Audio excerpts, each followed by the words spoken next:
Robbie, can you just describe what Sunday was like for you? Whether from the overtime field goal to obviously the two punts.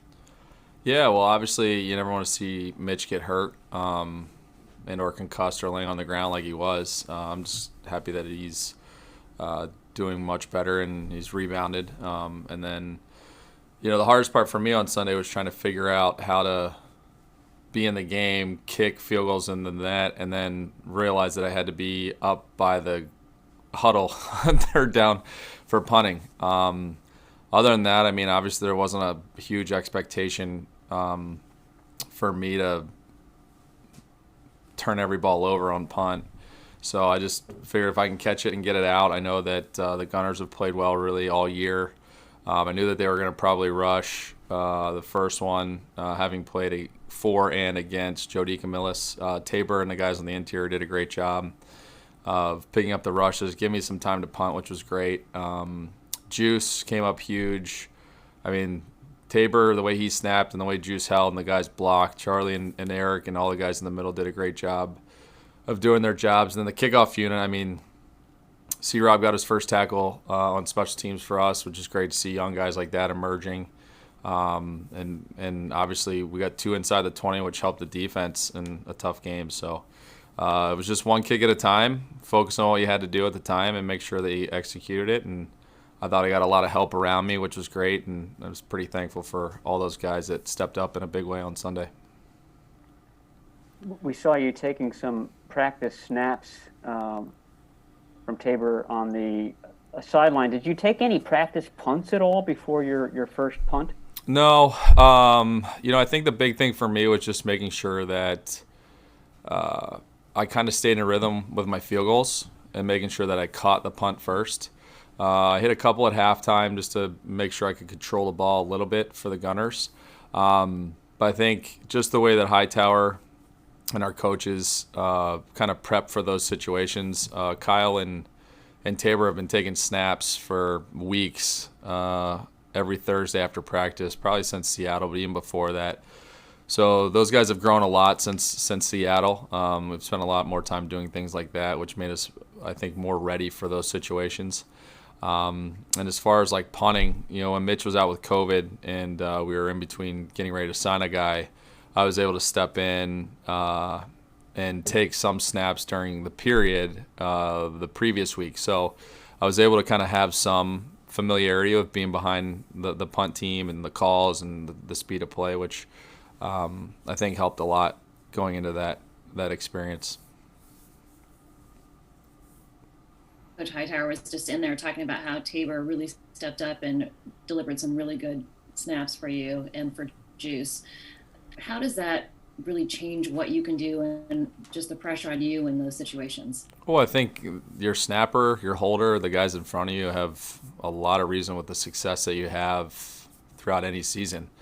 I think Tabor has played the best football he's played in his career. You're seeing him grow from the time he got here last year to now. But being able to snap the ball to Juice between 10 and 2 at the laces, give him great location, and just be able to put it over the spot to have him put it down. Not only made Juice's job a lot easier, but gave me a lot more confidence in the operation to be able to operate how we normally do under 1-3-0. So Tabor, I mean, this guy has played really well all year in punt and on field goals, and it doesn't surprise me that he came out and did that. That's just kind of the expectation that he has for himself. And for me, it's great to have a guy like that throwing the ball back to our guys. Hey, Robbie, I think on the radio they said your first punt you got a cart path roll. Does that sound about right? Did you feel fortunate? And also, did you learn anything from that first punt? Because obviously your second punt did not require a cart path roll. Well, I think the first one I'm just worried about getting it off as fast as I can. When you bring in a backup kicker to punt for you, they're going to probably rush because more often than not, you're not going to know where the ball is going to end up. So my biggest key there was just to catch it, get it out. Sometimes you get lucky and get a great bounce, and for me, I'll take that cart path roll any time of the week. So, and then I think in the second one, when you look at he was lined up. The returner was lined up at 33 yards. I think because of the previous one hit probably about 33, 35 yards. They had 8 guys in the box, and I knew that if I could just get it out and give Sherfield and River a chance to cover, we could probably flip the field a little bit. I was on the 17-yard line, so I thought if I could get it past the 50, put them outside of field goal range, or at least a first down away from it, that our defense, who had played really well pretty much the entire game, would give us a chance. Because if we'd have got them in field goal range there, we gave them a chance to go up 2 scores, and the game would have been over. So I just tried as hard as I could to drive the ball down the field, make the Gunners make a play, and both of them came up forcing a fair catch in singles, and they played really well the entire game to help us get out of there with a 45-yard net. Do the last 2 for Robbie. Hey, Robbie, with the exception of yourself and maybe 1 or 2 other players, most of the guys aren't old enough to remember the last time the 49ers and Cowboys played in the postseason. Just wondering what the buzz is like in the locker room. And is everyone kind of aware of the magnitude of this postseason historical rivalry? Well, I think anytime, regardless of the team you're on or whenever you get in the playoffs, you know the magnitude of the game. And then you come into a place like the 49ers playing the Cowboys with the rich history of the Super Bowls, the playoff games, the NFC championships, obviously getting a chance to be a part of some of that history is definitely something you can enjoy as an older player, especially when I was younger, being able to watch the Cowboys on TV growing up in Pennsylvania. And, there's always a buzz right now when you're in the playoffs, and, the team that usually plays very well fundamentally, the team that doesn't turn the ball over, and the team that makes the least amount of mistakes in the playoffs is usually who's going to win the game. So our focus right now is not worried so much about the history, but we know that it's going to be a tight game because they have a great team all around on all 3 phases, and we just have to go out there and execute better than them. And if we do, we'll be on to the next week, hopefully. You kind of addressed some of this a little bit earlier, but when that second punt came around for you, were you expecting that to be 4-down territory, and were you at all surprised that you were called on to punt? And did the pressure of the moment, did you sense, how big of a play that was before it happened? Well, I feel like if we would have gotten probably 4th down and shorter and not gotten sacked, we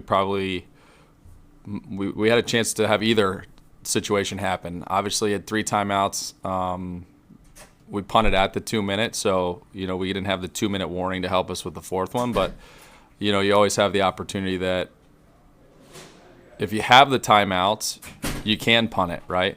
So when we went out to punt, the biggest thing for me was to make sure that we didn't put them in field goal position right away, and or fumble the snap. So when we got the sack, I figured we'd have to punt. We got the 2-minute warning to go over some schematic issues and talk about it. And then really when I got out there, you'll probably see me on the TV copy, counting, trying to figure out, how far he's standing and kind of what I had to do to get us out of the situation. But the guys up front interiorly on the punt team did awesome. There was really no one around my feet at all on the 2 punts. And then the Gunners were singled, and they beat their guys and made a really good play to force a fair catch, which helped our defense, I think, give us the ball back. And then obviously you guys know the rest of the story from there. All right. Thank you, guys. Thanks, guys. Appreciate it. What's going on, guys? Hey, Jimmy. Just seeing how you made it out of Sunday's game, how did you feel on Monday morning? And then as far as the fumble, did the thumb have anything to do with that, or was that just you were going to fumble in that situation no matter what? Yeah, I think the D lineman made a nice play, reached out for it, and just got a finger on it. But yeah, thumb held up pretty well. It was, it is what it is. It was a little sore after the game, but it's feeling great right now. Jimmy, you relayed. You relayed a little story to Albert Breer about you and Kyle before the game. Juszczyk. How much have you? You play with such emotion, but how do you try to kind of remove that emotion of getting nostalgic and thinking about what the future holds for you here? It's a fine line. You kind of toe it every day, really. At least I do. Just there's a lot of emotion that goes into this game, but when those big moments happen at the end of the game, you really have to, kind of just stay cool down the middle. And I think our team does a good job of that as a whole. But yeah, just, me and Juice had a cool moment there. It's, these guys on the team, I love this team, love the players, love everything about it. Just, it's a good group to be around, fun group. And, we want to keep this thing going for as long as we can now. Jimmy, Kyle was just saying that Juwan Jennings, he thinks he plays 95% blacked out, and he obviously brings quite a bit of enthusiasm to the game. What does that do in the huddle, in the locker room, in practice, to just kind of keep it fun, even in the more serious moments? Yeah, it's that's where Juwan is special, because there is a fine line between you want to be hyped up and everything, but in the big moments you want to be locked in, and Juwan does a good job of that. He knows when to separate it. In the locker room, the dude, he's the life of the party. He's fun to be around. But then when you're in the huddle, I mean, I look into the guy's eyes, and he's as locked in as anyone in that huddle. So he does a great job of towing that line, and those are the guys you want in the huddle with you, someone you could look at and know they're in it with you. Jimmy, kind of following up on what Matt asked a minute ago, how much does that, I know you're kind of focused on the game, but just the human side of it, how much does the idea that this could be the last ride, does it add any motivation and anything like that? How much does that weigh in your mind just throughout the course of a week going into games like this? It's always in the back of your mind. It has been in mine, really this whole season. Just I knew what type of season it was, knew everything that was going on, behind the scenes and whatnot. So it was a little different. But at the same time, it's like you're saying, you got to toe that line, because you don't want to get too emotional in those moments, and you just got to go play football when it comes down to it. But it, the human side definitely comes into play. You feel it for a little bit after the game, and I think 24 hours after that, you got to move on quickly, and we've done that pretty well. Jimmy, what kind of a hazard does Trayvon Diggs and the Cowboys offer you? A big one. He's talented, man. He's good in that back end. Trayvon really just tracks the ball really well. I mean, you could tell that he used to play receiver. He can make some great plays on it. But their whole defense, they're pretty skilled across the board. Got some big time players, and it'll be a good challenge for us. Jimmy, the drive where you guys had 10 straight runs and then Debo's pass, 9 of those runs were up the middle, just right at them. Is that, I guess, an area where maybe you guys are special, just the physicality sometimes you can unleash and, I don't know, use a cliche, exert your will or whatever on your opponent? I think it shows in that aspect, and another way I think it shows just the way that the O-line sets the standard for us. Those guys played really well last week, just getting off the ball, moving the line of scrimmage. We had some guys playing positions they weren't used to. Colton stepping in a tackle. Those guys really do set the tone for us up front, and then I think it plays off of that, and the running backs finishing runs and the receivers finishing blocks. All that stuff tied together, it makes it hard on defenses to stay with us for 60 minutes. Do 2 more, please. Yeah, Jimmy, I think in your first start with the 49ers, you got the ball, drove down the field, and they kicked a field goal to beat the Bears. We just saw what you did against the Rams. You've had a lot of 2-minute drills, a couple of them this year that didn't even work out, but were still impressive drives. I'm just curious as to your perspective on what it takes to thrive in those situations, and something that a knack you seem to have. I think it starts with just wanting to be in those situations. As a quarterback, those are the moments, the drives that you live for. Just you want to have the ball at the end of the game. You don't want to leave it up to, as much as I trust the defense and special teams, you want it just as a quarterback, as a competitor. It always, I don't know, I've always had that, and I don't think I'll lose it anytime soon, but it's just, we have guys in this huddle that you could tell they want the ball in their hands. When the crunch time comes, like I've said this a million times, but I just look in guys' eyes and I know whether they want it or they don't. And those big moments, you want guys who want the ball in their hands. That's what it really comes down to. Last one. Kyle said that there's never been any unwavering in the locker room, and that no matter what's gone on outside the building, it's been solidly behind you and supporting you. What does that mean to you when you have gone through what you've gone through this season? It's just, I think it's the type of locker room we have. It's we all put a lot into this. We all put, you check a lot of things and put them off to the side just because of the importance that we put into this football and, this team that we have. We know we have a chance to do something special, and it's just you don't get that opportunity every year. And so I've been on a number of teams that went to the Super Bowl, and I'm not saying anything like that, but just there's a feeling, and you want to make them count as long as you have them, I guess. Thank you, Jimmy. All right. Thanks, guys. Hey, Fred. What's up? Hey, this is going to be an understatement, but it seemed like Dre had good energy out there on Sunday. What was he like before the game in the huddle? Could you kind of feel that intensity when you were out there with him? Oh yeah. That's anytime he's out there, he's going to be the same person. I mean, you talk about all that energy that's kind of been built up over the season, not playing all this time. It's been eating him alive. Just not being able to be out there and compete and be out there with his teammates. So anytime he gets a chance to be out there, he's gonna show exactly who he is, like he did on Sunday. Obviously, I know there's a lot more you guys want to accomplish, but have you had any time over the last couple of days to just kind of reflect on that game and think of, wow, that we kind of did something special there?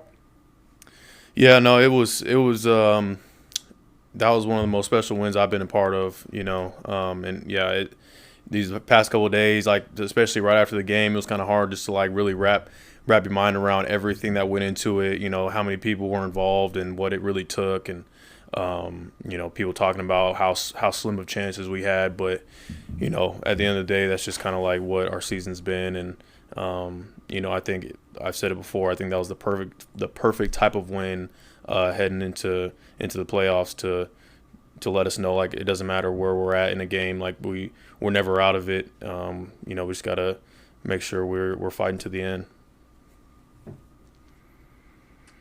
Hi, Fred. In general, this defense got better as the season went along, and now that you've had a chance to reflect on the entire regular season, D'Amico in particular, is there anything that he did well that stands out to you to manage kind of the ebbs and flows of the season as you guys seem to really be peaking at the right time? Did he make any schematic adjustments, or was it more of an attitude shift? How would you kind of encapsulate his job managing you guys this year? I mean, I think the best thing he did was remain the exact same person every single day, no matter if, through the highs and the lows. I think with defense, if you have the right foundation, which we did have, through OTAs and training camp, even though we went through some rough patches in there, like we had the right foundation where, like, over time with more repetitions, you're going to get better. Like, that's just how it works. And, especially with the swarm mentality that we have, like that never wavered throughout the season. Like, we still showed our brand throughout. There might've been a couple technical changes in the scheme here and there, like very small changes, but like I don't think that's why you saw us get better and better. It was just because of repetitions and working with one another and just seeing football and playing football. And, as you do that, you get better in time. Kyle just mentioned that Dre Greenlaw looked like Mike Tyson in a uniform on the field. I mean, but he said that there's also a fine line between being aggressive on the field and making sure that you're not creating a penalty. Do you find it hard to walk that line? And also, do you talk to him when stuff like that is happening in a game? Yeah, that's been Kyle's nickname for him all year, ever since he's tried to implement the punch out into his game. It's more of a wind up knockout rather than just a punch out, so he's still working through it. And but I mean, shoot, I love it as long as we're not getting penalties, then obviously it's great. But like Kyle did mention it, there is a fine line. I think TJ Watt got a penalty earlier in the year. I saw him on one of the primetime games just coming in, just throwing haymakers on the guy, like trying to get the ball out, like that was his intent. But you got to make sure you're smart about it for sure. Fred, I don't mean to suggest it was this was where everything turned around, but I'm just wondering, that loss to the Cardinals here, the defense, just didn't quite look right, and I'm just wondering if that may have been, not, hey, we changed our season with that, but if something happened, whether it was just discussions of like, that this is not acceptable, and if that was somewhat of a turning point. Yeah, I mean it was an embarrassing loss for everyone involved. Especially on defense. The performance we had was unacceptable. We knew that. We had to get better from that, and we did. And I don't, like you mentioned, I don't know if that was like truly like okay, I point at this game, and that's exactly when we decided to just flip it and turn it on. And it's just like everything that could go wrong went wrong for us that game. Like in terms of just execution and them playing their best game. And I think, like I've said, like over time with more repetitions and seeing football, we've been able to play better. Hey, Fred, I think since it's 2 years out, you guys kind of have an inordinate number of players who are still here from the 2019 team. I'm wondering what kind of sense you have of maybe a feeling of unfinished business that you guys have in the locker room from what happened then, and also maybe what you've learned from that last playoff run that can help you this time around. Yeah, I mean, I don't that 19 season hasn't really come, like, at least for me, I haven't thought about it in terms of, the term unfinished business. And I guess that's just kind of like a known thing of, you obviously want to get back there and win it, but every year is different. Every year is unique. No team is the same year in and year out. Like, this is a completely different team than what we had in 19, right?